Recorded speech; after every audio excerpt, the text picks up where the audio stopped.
Assalamualaikum warahmatullahi wabarakatuh. Gimana kabar sobat semua? Semoga selalu diberi kesehatan baik jasmani maupun rohani oleh Allah Subhanahu wa taala. Kali ini kita mau menceritakan kisah yang berjudul Batur Goib. Ya, kisah ini gue dapet dari aplikasi X dan diupload oleh Restu Wiratmaja. Oke, langsung aja, nggak usah lama-lama, kita ke teror.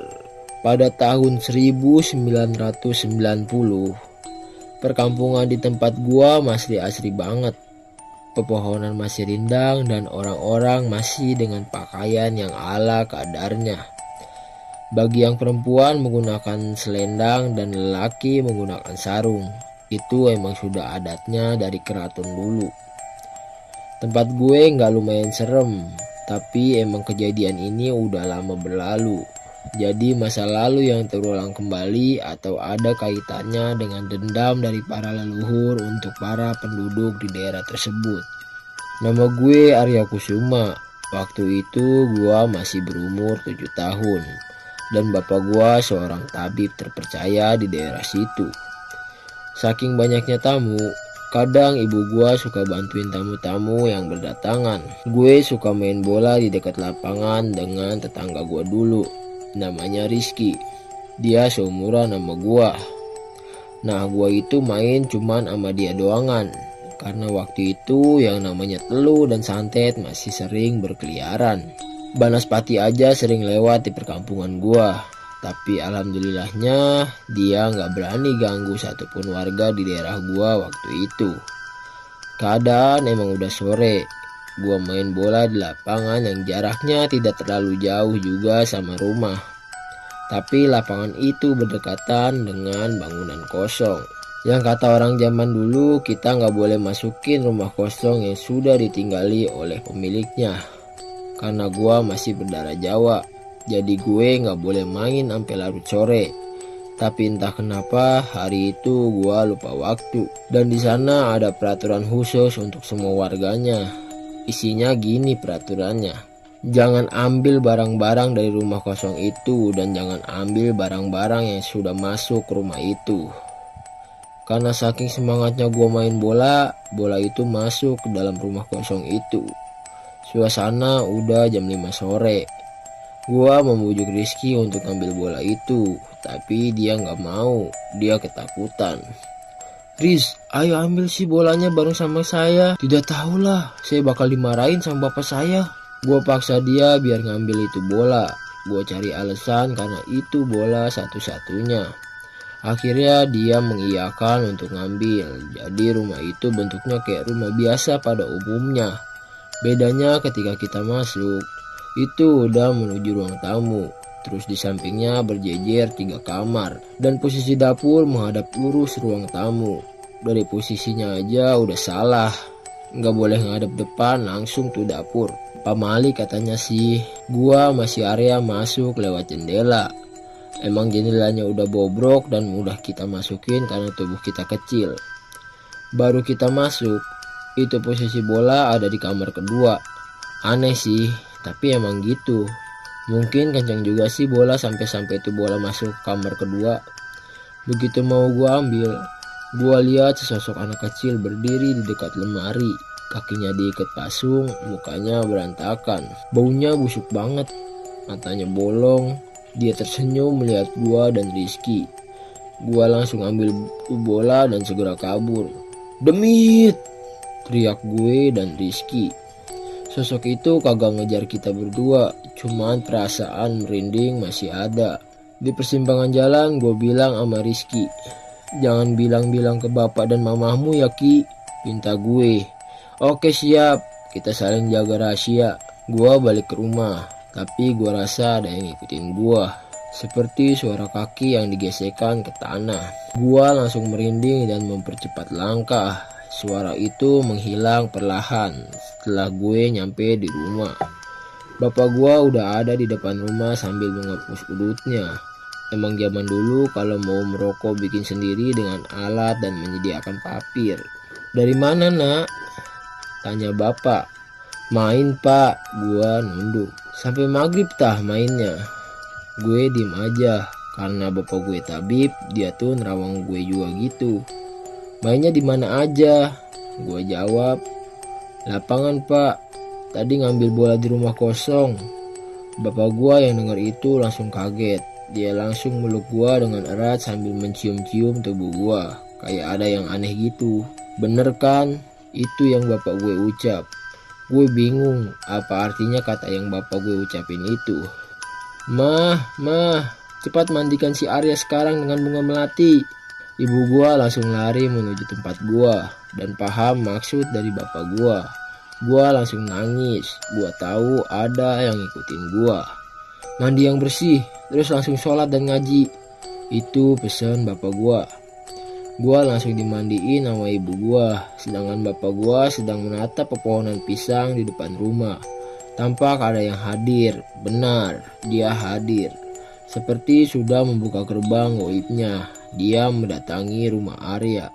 Sosok itu senyum ke bapak gua, kayak sudah akrab. Bapak gua yang tahu itu ingat masa lalu. Sontak saja bapak gua minum kopi yang sudah mendingin dan membacakan bacaan khusus, lalu menyemburkan ke arah sosok itu. Sosok itu hilang. Tapi teror demi teror masih berlanjut. Setelah kejadian kemarin, rumah gua sering kena teror. Entah kenapa bapak gua nggak pernah ngasih tahu apa yang sedang terjadi. Kemungkinan besar penunggu rumah kosong itu terbebaskan dengan masuknya gua dan Rizky. Gimana mereka nggak bebas? Kita udah ngelanggar janji yang ditetapkan leluhur terdahulu. Sebenarnya yang masih dalam benak gue sekarang adalah masa lalu apa yang membuat si penunggu rumah kosong ini selalu neror rumah gue. Bukan rumah gue aja sih, hanya saja warga tertutup waktu itu. Gua udah ngeyakinin sampai sekarang bahwa penghuni rumah yang dihuni tempat itu adalah warga biasa. Sebab sampai sekarang pun masih belum ada kejelasan yang belum jelas dalam memaknai kejadian aneh tersebut. Dari teror yang pernah dirasakan gua, cuma teror ini yang agak runyam, aneh dan bikin gua geleng-geleng. Karena faktanya teror ini hanya menyerang keluarga seorang. Jadi satu hari setelah kejadian itu, ibu gua langsung marah-marah ke gua tanpa sebab. Bayangin aja, seisi rumah bau telur busuk. Lu bayangin gak sih, satu rumah bau kayak ginian dan apa yang dirasa? Bener-bener performa hari itu buruk banget. Apapun itu, kita hanya bisa diam dan berpikir apa yang sedang terjadi dengan keluarga gua. Sampai-sampai nih, yang namanya air juga ikutan bau. Beras, sayur mayur, semuanya. Kita nggak ada kejelasan sama sekali. Ibu gua selalu nyalain gua karena peristiwa kemarin. Betapa downnya gue waktu itu. Gua hanya bisa meminta maaf dan menunduk lesu.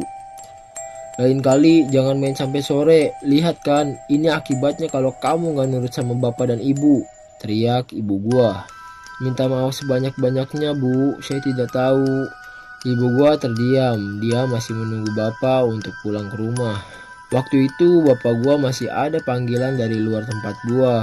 Emang bapak gua terkenal. Dampaknya bapak gua sering diminta menyembuhkan penyakit irasional. Karena hal itu kita jadi galau gegana dan merana. Mau mandi airnya bau nggak enak, makan juga sama rasa. Semua kacau. Akhirnya kita menuju rumah Rizky. Di sana gue ketemu sama Rizky juga ortunya. Ibu gua yakin. Ibu gua yang kelihatan banget muka paniknya ditanya tuh sama bapaknya Rizky. Pak Hanif kemana Bu Mala? Tanya bapaknya Rizky, sebut saja Pak Wahid. Mas Hanif lagi ada panggilan di luar Pak Wahid. Sudah lama? Tanya Pak Wahid. Lumayan, udah dari pagi, jawab ibu gua. Oh iya, ada perlu apa datang kemari? Tanya Pak Wahid. Rumah kita terkena teror, jawab ibu gua. Teror? Maksudnya? Tanya Pak Wahid. Seisi rumah bau telur busuk semua. Kita bingung, mau makan juga sama rasa. Kok bisa? Tanya Pak Wahid. Arya melanggar janji leluhur dulu. Dia memasuki rumah kosong pinggir lapangan dan mengambil sesuatu di dalamnya. Jawab ibu gua yang dengar itu hanya diam. Tapi karena ibu gua pengertian, dia langsung genggam tangan gua erat-erat. Ibu tahu gua penakut. "Arya, kamu kesana sama siapa?" tanya Pak Wahid. "Dengan Rizky, Pak." "Kesana ambil apa aja sih?" tanya Pak Wahid. "Tidak, Pak, tadi itu kita main bola, terus saya nendang bolanya kekencengan, terus bolanya masuk ke rumah kosong itu." Pak Wahid menatap Rizky dan gua. Kayaknya ini pertama kali gua ditatap serius sama Pak Wahid. Serasa akan ada kejadian tidak enak gitu. "Umala, ibu dan Arya makan dulu di tempat kami, sekalian mandi. Kalau salin bisa pinjam ke istri saya." "Cung Arya, nyili gombal Rizky bayar beli papa ya," tukasnya. Ibu mengiyakan. Kita sepakat untuk numpang mandi serta makan di rumah Pak Wahid sembari menunggu bapak datang. Baru aja gue selesai mandi, ibu gue teriak, "Demit!" Teriakan ibu gue kedengeran sampai ke tetangga sebelah. Kita semua langsung cari asal dari suara itu. Feel gue ada di kamar mandi karena ibu gue lagi mandi waktu itu. Benar aja, demit itu mulai neror kita secara brutal. Ibu gue jatuh pingsan gara-gara demit itu masuk-masuk. Ibu gua langsung dibawa sama istri Pak Wahid ke kamarnya. Sedangkan gua sama Rizky masih saling natap. Kita ngerasa bersalah banget waktu itu. Pak Wahid langsung bergegas hubungi Pak RT dan warga kampung lainnya. Ini masalah udah nyebar. Bahkan hampir warga semua keluar rumah karena teror telur busuk udah di mana-mana. "Ini mesti diselesaikan," jawab salah satu warga. Semua warga kumpul di bab rekam, kayak tempat kumpul semua warga gitu. Semua warga sepakat untuk menunggu kepulangan Pak Hanif. Mereka kesal karena sosok bocah kecil bermuka berantakan dan busuk itu telah mengganggu aktivitas mereka. Warga tahu ada yang melanggar aturan dulu. "Kita nunggu Pak Hanif, hanya dia yang paham masalah leluhur dulu." "Apakah ini bukan teluh?" tanya warga. "Ini adalah serangan dari bangsa jin yang mana aturan leluhur dibuka oleh salah satu warga. Mereka meminta Batur untuk bermain bersamanya." "Maksudnya?" tanya warga. "Batur goib." "Ya, itulah sebutan leluhur terdahulu jika gerbang goib tidak berbatas. Artinya mereka akan mencari seseorang untuk dijadikan teman bermain di alamnya. Bukan karena kesepian, karena leluhur dulu percaya siapa yang membuka dia harus bermain bersamanya." Pak Warno menjelaskan asal-usul Batur goib di desa ini. Pernah kejadian ini berulang, pengorbanan yang dilakukan warga pun sia-sia. Si anak yang dijadikan perantara tak bisa balik ke alam dunia karena tidak mampu menyelesaikan permainan itu. Sungguh menyeramkan. Memang dari dulu kampung ini terkenal dengan tumbalnya. Salah satunya dengan menjadikan batur goib dari arwah yang mungkin bergentayangan karena kematian yang tidak wajar, ujar Pak Warno. Semua warga terdiam, tak ada yang berani menyangkal satupun penjelasan dari Pak Warno. "Lalu apa langkah kita untuk mengusir bau tidak sedap ini, Pak?" tanya Pak RT. "Tunggu si Hanif, dia lebih paham ketimbang saya pribadi," jelasnya. Suasana semakin runyam, Bu Mala masih pingsan dan belum sadarkan diri. Hari semakin gelap, warga enggan kembali ke rumah masing-masing. Alasannya karena bau telur busuk belum hilang dan teror masih terus membayangi di setiap pikiran mereka. Suara motor Astrea butut milik Pak Hanif datang. Warga segera menuju ke rumah Pak Hanif. "Apa yang terjadi, Pak RT? Di mana istri dan anak saya?" Pak Hanif mulai panik. "Sabar, Pak, istirahat dulu. Kita pun sama merasakan apa yang Bapak rasakan. Tadi pagi kita semua kena teror telur busuk dan sampai sekarang belum hilang baunya. Sedangkan istri Bapak, dia pingsan setelah diganggu oleh makhluk penunggu rumah kosong itu," jelas Pak RT. "Baik Pak, begini saja. Sediakan kopi 5 gelas tanpa gula, lalu campurkan dengan madu. Ambil daun pandan yang masih muda, ikat menjadi simpul lalu celupkan di air panas yang mendidih," perintah Pak Hanif. Warga segera melaksanakan perintah Pak Hanif. Semua warga antusias dengan ini. Keadaan semakin memanas ketika beberapa warga melihat Banaspati berkeliaran di tengah lapangan. "Ana Banaspati, age manjing ning umah, bahaya!" Sontak saja warga yang mendengarkan teriakan itu langsung membubarkan diri. "Riben kien Pak Hanif, nambah kacau bae," Sementara ini kita masuk rumah masing-masing dulu Pak RT, pinta Pak Hanif. Kalian bisa bayangin posisi kampung gue lagi kacau kayak gitu, banyak banget teror yang belum selesai. Banaspati itu kayak pengen nyari seseorang untuk dijadiin tumbal. Gua disuruh sama mamahnya Rizky untuk bersembunyi di dalam lemari. Mungkin supaya bisa terhindar juga sih dari cengkraman Banaspati. Tapi bener-bener kacau banget sekampung gua. Kentongan tiap saat bunyi, para warga melantunkan azan di masing-masing rumah mereka.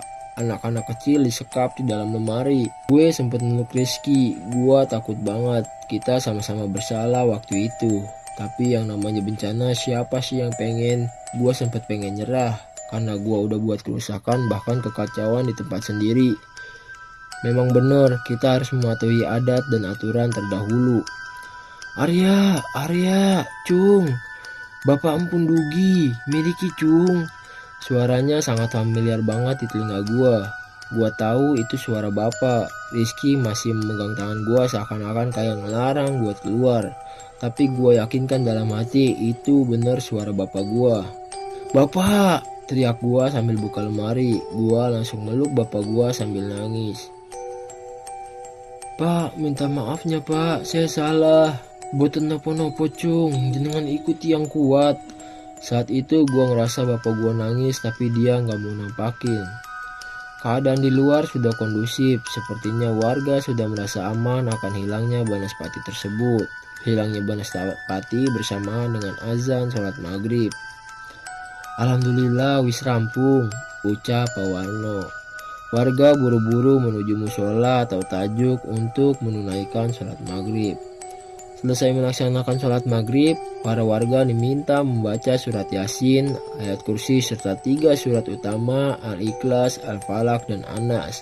Permintaan ini didasarkan oleh Mbah Samit guna mengusir gangguan dari makhluk tersebut. Sementara itu, Pak Hanif sedang menyiapkan sesuatu.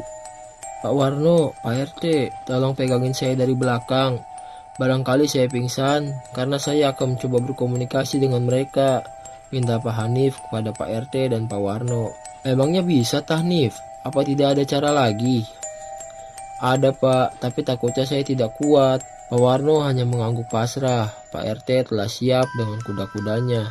Jikalau sewaktu-waktu tubuh Pak Hanif ini ambruk secara mendadak, kopi pesanan Hanif serta daun pandan yang sudah dicelupkan di dalam air panas yang mendidih telah siap.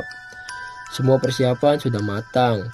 Bapak gua emang jago banget masalah ginian. Bahkan ini bukan sekali atau 2 kalinya. Sudah puluhan bahkan ratusan kali bapak gua ngelakuin cara ini. Kata bapak gua cara ini yang sangat ampuh. Tiba-tiba bapak gua pingsan tepat di depan tangan Pak Warno dan Pak RT. Untungnya mereka berdua dengan sigap menangkap tubuh Pak Hanif. Sudah dimulai kayaknya Pak. Kita nunggu sampai selesai saja, tukas Pak Warno. Kejadian ritual itu tepat di depan rumah gua. Jadi karena depan rumah gua banyak banget pepohonan pisang dan memudahkan mereka datang, balik lagi sama 5 gelas kopi yang disediakan oleh warga dan daun pandan yang diikat sampul lalu dicelupkan di air panas yang mendidih. Apa gunanya? You know lah, itu kopi buat ngajakin para makhluk gaib dengan secara baik-baik, kayak negosiasi gitu. Nah, kenapa nggak pakai gula? Dahulu percaya bahwa madu adalah alternatif pemanis yang tepat setelah gula.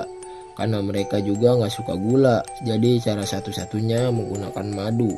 Sedangkan daun pandan berguna untuk menghilangkan bau busuk yang dikeluarkan oleh tubuh makhluk tersebut. Entah filosofi dari mana, yang pasti tujuan utama bapak gua ngelakuin itu biar ngehindarin kejadian yang lebih meluas lagi.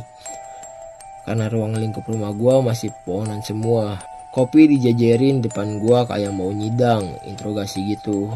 Aneh memang, tapi kebetulan Pak RT dan Pak Warno yang lihat kejadian itu seperti nggak percaya. Karena kopi yang disuguhkan telah habis seketika. Udah gila ini Hanif, celetuk Pak RT. Semenjak itu, bau telur busuk sudah menghilang. Warga kembali tenang. Mbah Samit menyarankan, jika urusan gaib serahkan kepada bapak gua. Kita tidak usah ikut-ikutan, tapi kita bantu sebisanya saja. Jika dia meminta bantuan, kita harus segera membantunya, ucap Mbah Samit. Nif, cepat selesaikan. Hawanya tidak enak sayanya, seperti ada yang mengganjal, ucap Pak RT. Keadaan bapak gua waktu itu setengah sadar, keringat dingin bercucuran, wajahnya pucat banget kayak orang dikejar-kejar setan. Tubuhnya menggigil hebat, seketika teriak, seketika menggertak, seperti negosiasi yang dipaparkan tidak berhasil. 10 menit berselang, bapak gua sadarkan diri. Bapak gua nyampein sesuatu kepada Pak RT. Pak RT, saya sudah tidak kuat. Mendengar ucapan itu, Pak RT dan Pak Warno kebingungan. Apa yang membuat bapak gua ketakutan setengah mati? Ini benar-benar ancaman. Bangsa demi tidak terima karena kita semua sudah melanggar janji yang sudah turun-temurun disepakati. Jelas bapak gua. Lalu bagaimana solusinya? Kata Pak RT. Dia hanya meminta satu anak untuk dijadikan teman goib di alam sana. Maksudnya bagaimana? Sebentar Pak, jangan buru-buru dulu, sanggah Pak Warno. Terus priben Pak? Tanya Pak Hanif. Sudah Pak, sudah terlanjur. Bakalnya desa ini kena bencana. Kenapa kamu jadi pesimis? Ketua RT itu harus mengayomi bukan membuat pecah belah, teriak Pak Warno. Keadaan semakin hening. Pak RT dilanda kegundahan. Pak Warno sedang memikirkan cara dan Pak Hanif masih menghela nafas. Energinya mulai terkuras. Begini saja, saya punya kenalan dari daerah Talun, siapa tahu bisa membantu, ucap Pak Warno. Oke Pak, terus kapan ingin dilanjutkannya? Pagi saja, sekarang sudah malam. Pak RT buat ronda dadakan. Siap Pak Warno, tukas Pak RT. Pak Hanif, bagusnya Pak Hanif istirahat dahulu di rumah Pak Wahid. Mungkin rumahnya Pak Hanif masih bisa diteror sama makhluk itu, jelas Pak Warno. Pak Hanif mengiyakan. Pak Hanif menuju rumah Pak Wahid. Sedangkan Pak RT bersama Pak Warno menuju Baperkam. Untungnya warga sudah berkumpul di sana, jadi bisa mempersingkat waktu. Pak RT memberitahu maksud diadakan ronda dadakan. Saya atas nama RT meminta bantuan kepada semua warga di sini untuk turut membantu selama 3 hari ke depan karena kondisi desa yang belum stabil. Warga mengiyakan, semua tampak setuju dengan langkah Pak RT. Saya harap kita tetap berhati-hati karena kemungkinan makhluk itu masih mengincar kampung kita hingga mendapatkan batu goib dari tempat kita. Sepertinya warga tampak menyesal karena kecerobohan yang gua sama Rizky lakukan. Nampaknya semua warga repot dan harus mengatur kegiatannya untuk kebaikan bersama. Gua masih bingung kenapa dia mengincar gua. Apa karena gua udah ganggu? Padahal kan tujuan gua cuma ngambil bola doangan. Kadang mereka baperan amat sampai ke masalah serius begini. Mah, Arya takut. Tenang Arya, ada ibu. Bapak sebentar lagi pulang. Pukul setengah 11 malam, bapak gue datang. Posisi gue udah tidur. Sebelum ngobrol sama ibu, bapak gue minta izin sama Pak Wahid buat nginep di rumah beliau. Karena keadaannya amat runyam. Menurut bapak gue waktu itu, Pak Wahid ngasih kamar belakang dekat dapur. Di sana udah ada ibu dan gua. Datang di kamar, ibu nanyain banyak hal. Kadang juga ampe ngementak bapak gua yang terbilang nekat. Tapi itu dilakukan demi gua, karena gua yang memulai kejadian ini terjadi. Sudah Bu, jangan dimarahin.